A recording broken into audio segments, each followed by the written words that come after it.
ইংরেজিতে কোশ্চেন করার বিষয়টিকে আমরা দুটি শ্রেণীতে ভাগ করে বোঝার চেষ্টা করব, আর এটি করব আমরা প্রশ্নের অর্থগত দিক থেকে। সো এমন বেশ কিছু কোশ্চেন আছে যেগুলোর উত্তরে আমরা শুধু ইয়েস বা নো বলি, ইয়েস বা নো।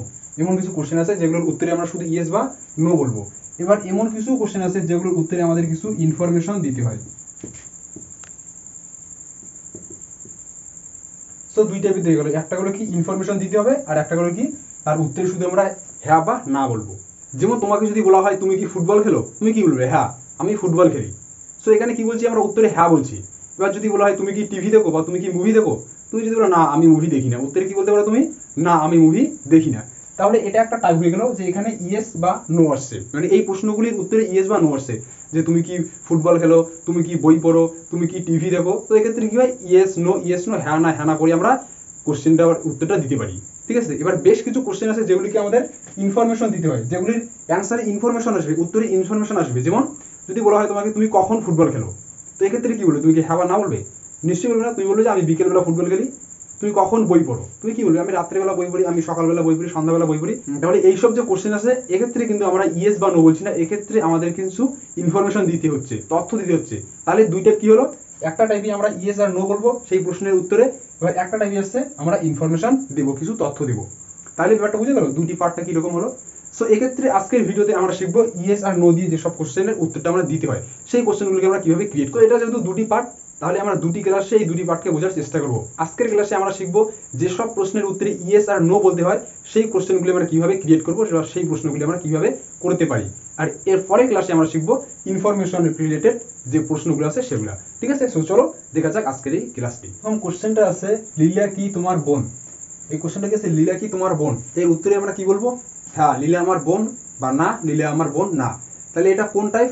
ফার্স্টের টাইপ, ইয়েস আর নো এর টাইপটা এটা। ঠিক আছে, সো এক্ষেত্রে আমাদের প্যাটার্নটা মুখস্থ করতে হবে, প্যাটার্ন ফলো করেই আমরা ইংলিশে কোশ্চেন ক্রিয়েট করবো। ঠিক আছে, সো প্যাটার্নটা আছে be have verb plus subject plus complement. তো এই প্যাটার্নটিকে বোঝার আগে তোমাকে কিন্তু দুটো রুলস মুখস্থ করতে হবে। সো রুলস দুটো তোমরা খাতায় লিখে নাও। ফার্স্ট, যদি বাক্যে am is are was were have has shall will প্রভৃতি ভার্ব থাকে, তো এই ভার্বগুলি ইন্টারোগেটিভ সেন্টেন্স বা প্রশ্নমূলক বাক্যে বা প্রশ্ন করার সময় সবার ফার্স্টে আসে। ঠিক আছে, তো এটা হলো ফার্স্ট রুল।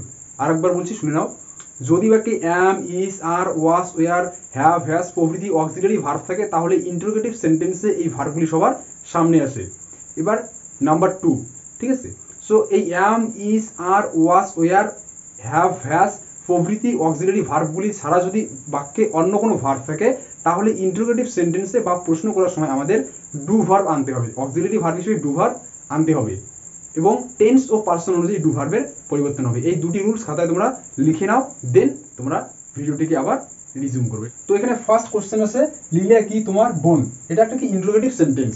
তো ইন্টারোগেটিভ সেন্টেন্সটা একটু কঠিন, বাট অ্যাসার্টিভ সেন্টেন্সটা এর থেকে সহজ বা ইজি। তো এর জন্য আমাদের ফার্স্টে অ্যাসার্টিভ সেন্টেন্সটা করতে হবে, এরপরে সেটা যদি আমরা এদিকে ট্রান্সলেট করি একদম পুরোপুরি ক্লিয়ার হয়ে যাবে। জাস্ট একটু সময় নেবে, কিন্তু ব্যাপারটা পুরোপুরি ক্লিয়ার হয়ে যাবে। তাহলে এটা যদি অ্যাসার্টিভ হয় লীলা তোমার বোন, এটা তো আমরা ইজি করতে পারি। লীলা তোমার বোন মানে লীলা হয় তোমার বোন, তাহলে লীলা হয় লীলা ইজ হবে, আমরা জানি তোমার বোন মানে ইয়োর সিস্টার। সেটা গেল কি assertive sentence, Leela is your sister. তো এবার রুলসে কি বলা হয়েছে যে be verb have verb plus subject plus complement. তো বি ভার্ব বা হ্যাভ ভার্ব আমাদের ফার্স্টে নিয়ে আসতে হবে, এরপর সাবজেক্টকে নিতে হবে, এরপর কমপ্লিমেন্টকে নিতে হবে। কমপ্লিমেন্ট এখানে অবজেক্টের জায়গায় কমপ্লিমেন্ট আছে, তো এর আগের ভিডিওতে আমরা কমপ্লিমেন্ট বুঝিয়েছি, বাট তোমরা যদি বুঝে না থাকো কোনো ব্যাপার না, দেখলেই ক্লিয়ার হয়ে যাবে। সো এখানে সাবজেক্ট কি লীলা, এটা আমরা জানি এখানে সাবজেক্ট লীলা, এরপর তোমার বোন এটা হচ্ছে কমপ্লিমেন্ট, অবজেক্টের জায়গাটা কমপ্লিমেন্ট। তো ফার্স্টে আমাদের কি নিতে হবে, লীলাকে সাবজেক্ট হিসেবে নেওয়া যাবে না, বি বা হ্যাভ ভার্ব নিতে হবে। তো বি বা হ্যাভ ভার্ব এখানে কি আছে, ইজ আছে, কারণ আমরা কি বুঝলাম এটার অ্যাসার্টিভ এটা, এবার অ্যাসার্টিভের ইন্টারোগেটিভ এটা, অ্যাসার্টিভ থেকে যদি আমরা ইন্টারোগেটিভ আনি তাহলে রুলসটা ফলো করলেই হবে যে বাক্যে যদি কোনো অ্যাম ইজ আর ওয়াজ এর প্রভৃতি ভার্ব থাকে তাহলে সেই ভার্বগুলি ইন্টারোগেটিভ সেন্টেন্সে সবার ফার্স্টে আছে। তাহলে এখানে লীলা ইজ ইয়োর সিস্টার, তো লীলা কি সাবজেক্ট, এরপরে লীলার পরে ইজ আছে, ইজ হচ্ছে অক্সিলারি ভার্ব। তো নিয়মে বললাম যে ইজ যদি কোনো বাক্যে থাকে তাহলে সেই বাক্যটিকে অ্যাসার্টিভ সেন্টেন্সে ইন্টারোগেটিভ সেন্টেন্সে ট্রান্সলেট করতে আমাদের সেই অক্সিলারি ভার্বটিকে ফার্স্টে নিয়ে আসতে হবে। তাহলে এখানে ইজ ভার্বটা সবার ফার্স্টে আসবে। এবার এটা বুঝতে যদি তোমার অসুবিধা হচ্ছে তাহলে তুমি প্যাটার্নটা ফলো করতে পারো। প্যাটার্নে কি আছে, বি ভার্ব হ্যাভ ভার্ব ফার্স্টে থাকবে। তাহলে বি ভার্ব কি, বি ভার্বগুলি হলো অ্যাম, ইজ, আর, ওয়াজ, ওয়্যার। তাহলে এখানে তো ইজ হচ্ছে একটা বি ভার্ব। লিলা কি তোমার বোন, এটার অ্যাসার্টিভ হচ্ছে লিলা তোমার বোন। অ্যাসার্টিভ থেকে ইন্টারোগেটিভ বুঝে নিবে, তাহলে এবারটা ক্লিয়ার হয়ে যাবে। তাহলে এখানে বি ভার্ব মানে কি, ইজ। বি ভার্ব মানে ইজ। এরপর কি নিতে হবে, সাবজেক্ট নিতে হবে। সাবজেক্ট কি, লীলা, তাহলে ইজ লীলা। এরপর হচ্ছে কমপ্লিমেন্ট। কমপ্লিমেন্ট কি, তোমার বোন, তাহলে ইয়োর সিস্টার।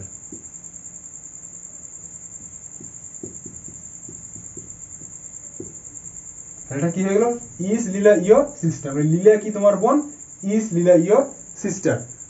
যদি বুঝতে না পারো তবু প্যাশনটা রাখো, ধীরে ধীরে বুঝিয়ে নিতে পারবে, ঠিক আছে। সো নেক্সট সেন্টেন্স, তারা কি গরিব।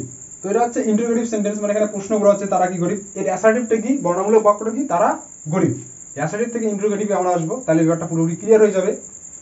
তারা গরিব যদি হয়, তারা গরিব মানে তারা হয় গরিব, তাহলে তারার জন্য কি হয়, দে। দে থাকলে কি হয়, আর, তাহলে হবে দে আর। দে আর। এরপর কি, গরিবের ইংলিশ ফোর। সো এটা হলো দে আর ফোর। তো এখানে অক্সিলারি ভার্ব কি আছে, আর আছে। রুলসে বললাম যদি অক্সিলারি ভার্ব থাকে তাহলে সেই ভার্বটি ইন্টারোগেটিভ সেন্টেন্সে সবার ফার্স্টে আছে।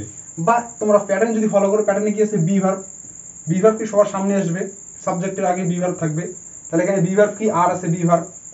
বাক্যটাই দেখো, বা আর কি যে শব্দটা না, কি মানে হোয়াট, এটা কিন্তু না, যে আমরা তো জানি কি মানে হোয়াট, বাট এখানে বসবে না। হোয়াটের কোশ্চেনটা হচ্ছে অন্যরকম, মানে আমরা যে বললাম যে ইনফরমেশন কিছু দিতে হবে, টাইপ 2 বলছিলাম আমি, দুটো টাইপ বলছিলাম। তো ফার্স্টের টাইপ হচ্ছে অক্সিলারি ভার্ব দিয়ে আমাদের করতে হবে। আর সেকেন্ড টাইপ যেটা হচ্ছে ইনফরমেশন, সেই ইনফরমেশনের ক্ষেত্রে আমাদের ডাব্লিউএইচ ওয়ার্ড বা হোয়াট, হোয়াই, হোয়েন, হোয়ার, এই সব ডাব্লিউএইচ ওয়ার্ড দিয়ে কিন্তু কোশ্চেনটা ক্রিয়েট করতে হবে, ঠিক আছে। তো সেটা হচ্ছে পার্ট 2, মানে আমরা নেক্সট ক্লাসে শিখবো। সো আজকের ক্লাসে শিখবো আমরা অক্সিলারি ভার্ব দিয়ে আমরা কিভাবে কোশ্চেন ক্রিয়েট করবো। সো এখানে একটা কথা বলে রাখি, মাথায় রাখবে যে যদি কোনো কোশ্চেনের বা প্রশ্নের উত্তরে আমাদের ইয়েস বা নো বলতে হয়, তাহলে সেই কোশ্চেনগুলি ক্রিয়েট করার সময় আমাদের অক্সিলারি ভার্বের প্রয়োজন হবে। Am, is, are, was, were, do, have, has, shall, will, এইসব অক্সিলারি ভার্বের প্রয়োজন হবে যদি আমরা জাস্ট উত্তরে হ্যাঁ বা না বলি। কারণ এই সেন্টেন্সগুলোতে কি আমরা হ্যাঁ বা না বলি। যেমন কি, লীলা কি তোমার বোন, তাহলে আমরা কি বলবো, হ্যাঁ লীলা আমার বোন, তাহলে হ্যাঁ এই যে হ্যাঁ আসছে। এবার না, লীলা আমার বোন না, না আসছে। তাহলে এইরকম প্রশ্নমূলক বাক্যগুলিকে বলতে গেলে আমাদের অক্সিলারি ভার্ব নিতে হবে, ফার্স্টে অক্সিলারি ভার্ব আসবে। এবার এরপর যেসব আছে যেখানে আমরা ইনফরমেশন দেবো, যে তুমি কোথায় ফুটবল খেলো, তুমি কখন ফুটবল খেলো, তুমি কখন বই পড়ো, এসব কি ইনফরমেশন দেবো। তো সেগুলিতে আমাদের ডাব্লিউএইচ ওয়ার্ড ব্যবহার করতে হবে, আর সেগুলি করবো আমরা নেক্সট ক্লাসে। সো আজকের ক্লাসে আমরা এটা দেখে নিই। তাহলে এখানে কি অক্সিলারি ভার্ব আমাদের নিতে হবে, কারণ রুলসেই বলা আছে। তাহলে ভি ভার্ব নিতে হবে, বি বা হ্যাভ ভার্ব। তো এখানে হ্যাভ ভার্ব নেই, বি ভার্ব আছে। তো এগুলো জাস্ট তোমরা যদি জেনে রাখো, আমার আগের ভিডিওগুলি দেখো বি ভার্ব কি হ্যাভ ভার্ব কি, তাহলেই বুঝতে পারবে। তাহলে এখানে বি ভার্ব হচ্ছে আর, আর আমাদের সামনে নিতে হবে আর। সো আর, এরপর সাবজেক্ট কি আছে, তারা। তারা ইংলিশ কি, দে।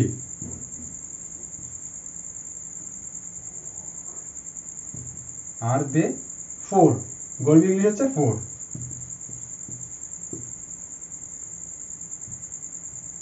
সো এটা হয়ে গেল আর দে পোর, ঠিক আছে। তারা কি গরিব, আর দে পোর, তারা গরিব, দে আর পোর। তো চলো এখন নেক্সট প্যাটার্ন দেখা যাক। সেকেন্ড প্যাটার্নটিকে বোঝার আগে আমাদের রুল 2টাকে বুঝতে হবে। রুল নাম্বার 2টা কি ছিল, যে যদি বাক্যে অ্যাম, ইজ, আর, ওয়াজ, ওয়্যার প্রভৃতি অক্সিলারি ভার্ব না থাকে, তাহলে সেই বাক্যগুলিকে ইন্টারোগেটিভ সেন্টেন্স বা প্রশ্নমূলক বাক্যে রূপান্তরিত করার সময় আমাদের ডু অক্সিলারি ভার্বের প্রয়োজন হবে, ঠিক আছে। এই রুলটা তোমরা যদি আগে লিখে না থাকো তবু এখন লিখে নাও, কারণ রুল তোমাকে মুখস্থ করতে হবে, ঠিক আছে। সো দেখে নিই প্যাটার্নটি আছে। ফার্স্টে ডু ভার্ব থাকবে, এরপর সাবজেক্ট থাকবে, তারপর মেন ভার্ব থাকবে, তারপর অবজেক্ট থাকবে। সো উদাহরণগুলো দেখে নিই আমরা। যে তুমি কি ফুটবল খেলো, এটা বলা আছে তুমি কি ফুটবল খেলো, এটা হচ্ছে ইন্টারোগেটিভ। এটার অ্যাসার্টিভ কি, তুমি ফুটবল খেলো, বর্ণমূলক বাক্য, তুমি ফুটবল খেলো। আগে এটা করে নিই, এটা ইজি। তুমি ফুটবল খেলো, তাহলে কি হবে, তুমির জন্য কি সাবজেক্ট, এটা খেলো হচ্ছে ভার্ব, ফুটবল হচ্ছে অবজেক্ট, আমরা আগে শিখেছিলাম। তাহলে তুমির জন্য কি হয়, ইউ হয়। এরপর ইংলিশে কি আছে, সাবজেক্ট ভার্ব অবজেক্ট। বাংলায় থাকে সাবজেক্ট অবজেক্ট ভার্ব, বাট ইংলিশে থাকে সাবজেক্ট ভার্ব অবজেক্ট। তাহলে এখানে ভার্বটা আমাদের নিয়ে আসতে হবে। খেলা, খেলার ইংলিশ কি, play, you play football. So এটা আমরা ইজিলি করতে পারলাম, ইউ প্লে ফুটবল। এখন এখানে আমাকে বুঝতে হবে যে রুলসে তো ছিল নাম্বার 2তে, যে যদি বাক্যে অ্যাম, ইজ, আর, ওয়াজ, ওয়্যার প্রভৃতি অক্সিলারি ভার্ব না থাকে তাহলে ডু ভার্ব আনতে হবে। তো এই বাক্যটিতে এখানে কিন্তু কোনো অক্সিলারি ভার্ব নেই, তাহলে এখানে আমাকে ডু ভার্ব আনতে হবে। এই যে বলা আছে ডু ভার্ব বা প্যাটার্ন তোমরা ফলো করতে পারো, প্যাটার্নে কি থাকবে, ডু ভার্ব আনতে হবে। ফার্স্টে আমাদের কি ডু ভার্ব থাকবে, তাহলে এখানে কিছু নেই, ডু ভার্ব আমাদের আনতে হবে সবার ফার্স্টে, তাহলে ডু। এরপর কি আছে প্যাটার্ন অনুযায়ী সাবজেক্ট, সাবজেক্ট কি আছে এখানে তুমি, বা আগেরটা তো তুমি ছিল, এখানে কি আছে সাবজেক্ট তুমি, তাহলে তুমির জন্য কি ব্যবহার করবো আমরা ইউ, তাহলে ডু ইউ। এরপর কি মেন ভার্ব নিতে হবে, মেন ভার্ব কি খেলা, ওটাতে দেওয়া আছে মেন ভার্ব খেলা, প্লে, তাহলে এখানে কি হতে হবে প্লে, ডু ইউ প্লে। এরপর কি অবজেক্ট নিতে হবে আমাদের, এই অবজেক্ট, তাহলে এখানে হবে ফুটবল। সো তোমরা এই বাক্যটাকে দিকে এটাকে দেখো, এখানে আছে ইউ প্লে ফুটবল, এখানে হলো ডু ইউ প্লে ফুটবল। অর্থাৎ এই বাক্যগুলিকে ইন্টারোগেটিভ সেন্টেন্সে বা প্রশ্নমূলক বাক্যে রূপান্তরিত করার সময় জাস্ট আমাদের সবার ফার্স্টে ডু লাগাবো, সবার ফার্স্টে ডু লাগাবো, মানে বাক্যটি যেমন আছে ইউ প্লে ফুটবল দিয়ে দিলাম আমরা ডু ইউ প্লে ফুটবল, প্রশ্ন করা হয়ে গেল। নেক্সট যদি এরকম বলা থাকে ইউ রিড বুক, তুমি বই পড়ো, তাহলে এটাকে যদি আমরা ইন্টারোগেটিভ করি তাহলে ডু ইউ রিড বুক। তাহলে হি ওয়াচেস মুভি, সে মুভি দেখে, ডাজ হি ওয়াচ মুভি, ঠিক আছে। এর আগে জাস্ট আমাদের ডু ডাজগুলি আনতে হবে, তাহলেই এটা ইন্টারোগেটিভ সেন্টেন্স হয়ে গেল। এটা ভীষণ ইজি। পরের বাক্যটা দেখে নাও, তাহলে আরো ব্যাপারটা ক্লিয়ার হয়ে যাবে। পরের বাক্যে কি আছে, তারা কি সিনেমা দেখে, ঠিক আছে, এটা হচ্ছে ইন্টারোগেটিভ, তাহলে এটার অ্যাসার্টিভটাকে আমরা করে নেবো। অ্যাসার্টিভ কি আছে, তারা সিনেমা দেখি, তাহলে ফার্স্টে আমরা সাবজেক্ট নিব, এটা তো অবজেক্ট মাঝখানে, সো কি হচ্ছে তারা, তারা ইংলিশ কি দে, তাহলে ফার্স্টে আমাদের সাবজেক্ট দে আসলো। এরপর দেখা, দেখা ইংলিশ কি সি, বাট এখানে হবে ওয়াচ, সি ওয়াচ দুটো মানেই দেখা। সিনেমা দেখার ক্ষেত্রে ওয়াচ ব্যবহার হয়, কারণ আমরা সিনেমাটা অনেকক্ষণ ধরে দেখি, ঠিক আছে, এক্ষেত্রে হবে কি ওয়াচ, দে ওয়াচ। এবার কি আছে সিনেমা দেখে, cinema English movie, they watch movie, movie. তাহলে এই বাক্যটার দিকে দেখাও, এখানেও কিন্তু কোনো অক্সিলারি ভার্ব নেই। রুল নাম্বার 2 অনুযায়ী কি হবে, যদি বাক্যে অক্সিলারি ভার্ব না থাকে তাহলে আমাদের ডু ভার্ব আনতে হবে, তাহলে এখানেও ডু ভার্ব আসবে, বা প্যাটার্নে ফলো করতে পারো, প্যাটার্নে কি দেওয়া আছে ডু ভার্ব ফার্স্টে, তাহলে এখানেও ডু ভার্ব হবে ডু। এরপর কি সাবজেক্ট নিতে হবে, সাবজেক্ট তো তারা, দেখলাম আমরা দে ওয়াচ মুভি, সাবজেক্ট তারা, তাহলে দে, ডু দে। এবার কি দেখা, ভার্ব নিতে হবে মেন ভার্ব, মেন ভার্ব হচ্ছে দেখা, দেখা ইংলিশ কি ওয়াচ, ওয়াচ। এরপর কি আছে সিনেমা মুভি, সোটা কি হয়ে গেল ডু দে ওয়াচ মুভি। অ্যাসার্টিভে ছিল দে ওয়াচ মুভি, ইন্টারোগেটিভে আসলো do they watch movie. Just এখানে ফার্স্টে আমরা ডু একটা করে নিলাম, কারণ আমি দুটো রুলসকেই বলেছিলাম। সো সেই দুটো রুলস যদি তোমরা লিখে না থাকো তাহলে আবার ভিডিওটিকে ফার্স্টে নিয়ে গিয়ে রুলস দুটো লিখে নাও, রুলস দুটো যদি লিখে নাও অ্যান্ড এই সেন্টেন্সগুলো যদি তোমরা প্র্যাকটিস করো, দেন ইন্টারোগেটিভ সেন্টেন্স ক্লিয়ার হয়ে যাবে। সো আজকের ভিডিওতে আমরা জাস্ট এটা শিখলাম। নেক্সটের ক্লাসে আমরা শিখবো যে যদি কোনো ইনফরমেশন দিতে হয় সেক্ষেত্রে আমরা সেই বাক্যগুলিকে বা সেই প্রশ্নগুলিকে কিভাবে করবো, বা WH ওয়ার্ড দিয়ে আমরা কিভাবে কোশ্চেন ক্রিয়েট করতে পারি, এটা নেক্সট ক্লাসে আমরা